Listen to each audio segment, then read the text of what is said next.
Welcome to another great episode of Coffee with a Curator. Today we're going to talk about somebody that I actually have talked to on the telephone. I've never had the chance to meet before, but it's somebody we have featured here because China was actually at war, as a lot of people don't know, from 1931.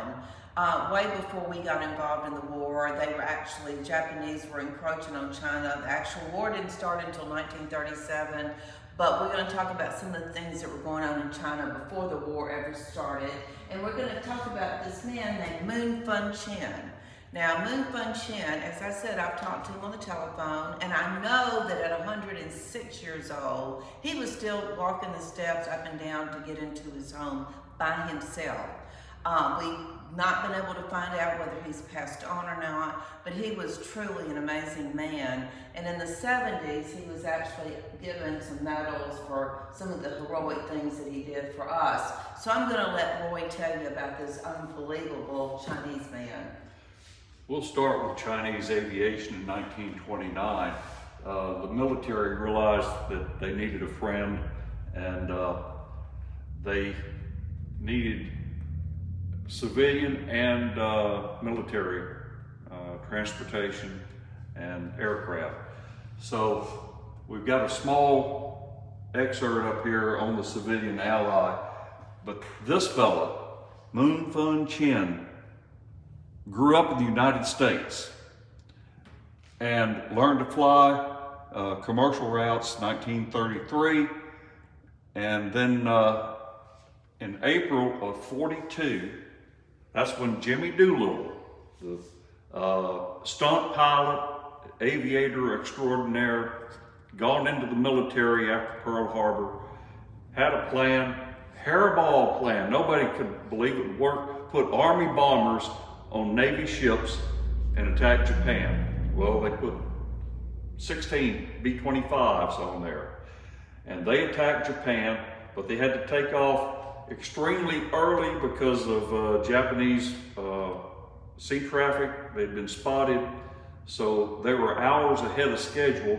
Instead of bombing at night, they had to do daytime bombing and then try to get into China.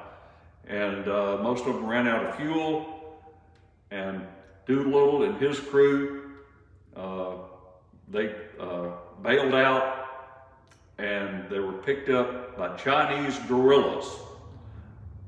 And one of the people that also picked them up was a fellow by the name of John Birch. He was a missionary, I believe Methodist missionary over there.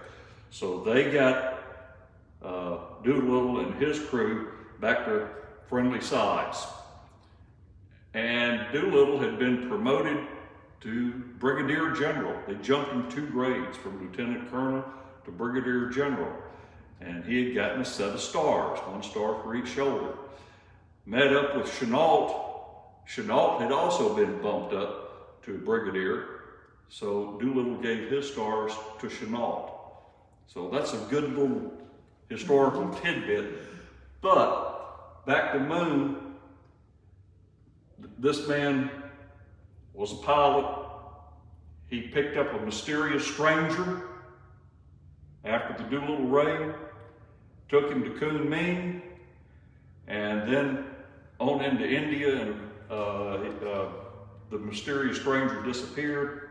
And after that, when Moon found out this guy was Doolittle. Yes. So, and boy, I just have to interject that when I talked to Moon Chen, he told me about picking up Jimmy Doolittle, and he told me that Jimmy Doolittle went in and had a meeting with Chennault. Mm-hmm. He did not know exactly what had taken place, but I believe, as you just said, that was when he gave Chennault his 2 stars, his first 2 stars. So he told me that story himself. And I've read about it too. So, it's well known, I guess. And Moon had a long life, big advocate of aviation. And another fellow that worked with Chennault and worked with Chinese aviation, William McDonald. He was part of the aerobatic team that Chennault had started 32 to 36.